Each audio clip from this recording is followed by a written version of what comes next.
No hay sustentabilidad si no se incluye al bosque. Sobre todo acá en Misiones, que es donde estamos desarrollando este evento, digamos, la tradición tuvo que ver con destruir el bosque para avanzar con la producción, con la ganadería, con la yerba, con el té, con lo que fuere. Hoy por hoy, con el cambio climático, sacar al bosque de juego ya no juega, digamos, ¿no? Ahora, el tema central de la charla tuvo que ver, ok, dejamos al bosque en la chacra, pero ¿qué valor tiene el bosque? Porque el bosque no puede ser un costo para el productor que ocupa hectáreas y el productor tiene que pagar impuestos, tasas inmobiliarias, impuestos inmobiliarios por algo que no genera recursos. Entonces, mi especialidad tiene que ver con el mecanismo REDD, que es el mecanismo de mitigación al cambio climático más importante del Acuerdo de París, que significa reducción de emisiones de gases de efecto invernadero por deforestación evitada, degradación evitada y restauración del bosque. Entonces, nuestro foco tiene que ver en dar valor al bosque sobre la base de los mecanismos de clima. Digamos, ¿cómo funciona esto? Bueno, digamos que podemos hablar de que en líneas generales existen dos fuentes de financiación, la pública, que tiene que ver con el Acuerdo de París, con las Naciones Unidas, y la privada, que tiene que ver con el mercado voluntario.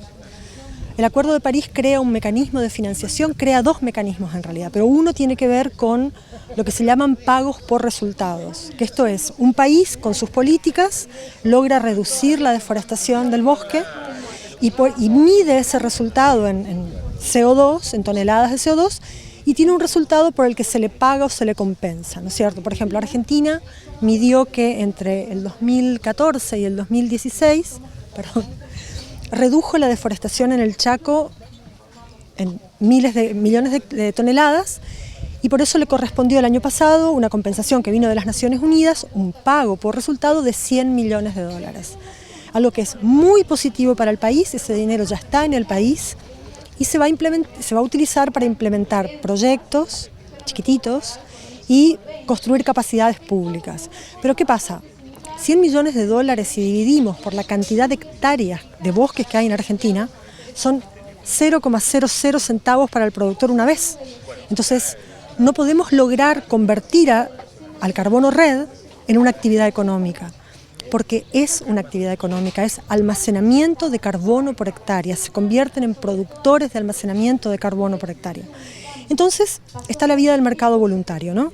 El año pasado el mercado voluntario movió transacciones de alrededor de $1.000 millones y la mayoría de ellas fueron transacciones de certificados de carbono REDD. O sea que tuvo que ver con los bosques, con proyectos que ya funcionan en el mundo, que ya tienen su carbono y que ya tienen éxito. Y hay una tercera vía, que es una mezcla de las dos y que está contenida en el Acuerdo de París, que es el artículo 6. El artículo 6 del Acuerdo de París establece las formas de financiación que el Acuerdo de París tiene. Y una de ellas es la basada en el mercado.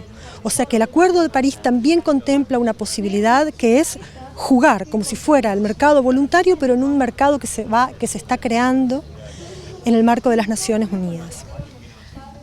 Para los establecimientos productivos de esta región, sobre todo digamos los que hacen silvopastoriles, que ya de por sí cuidan sus bosques porque bueno, son sombra para los animales y le baja la temperatura y demás, ¿pueden acceder, digamos, y empezar a medir esa huella de carbono para poder acceder a este tipo de beneficios?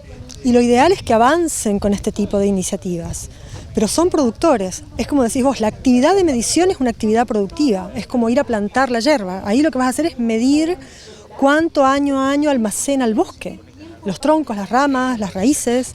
Entonces, es muy propicio que lo hagan, pero esto se hace dentro, si van a ir por el mercado voluntario, se hace en el marco de estándares internacionales que tienen como reglas muy estrictas y muy claras de medición. Y bueno, hay que avanzar porque en el mundo ya está funcionando. Por ejemplo, en Paraguay, en el departamento de Itapúa, o sea, acá enfrente de donde estamos, ellos ya desarrollaron un proyecto REDD y ya vendieron todos los créditos a una naviera de Indonesia. De Indonesia. Entonces, como que quizás estamos un poco atrasados, pero Argentina es un gran productor. Somos buenos productores los argentinos, así que...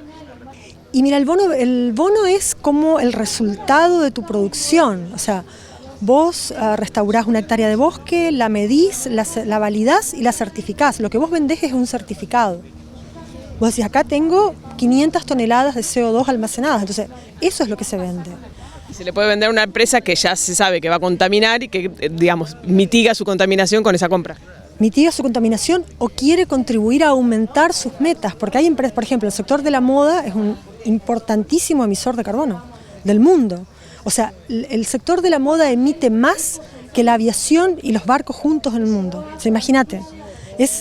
Entonces, ellos, por ejemplo, tienen la obligación de neutralizar su cadena productiva.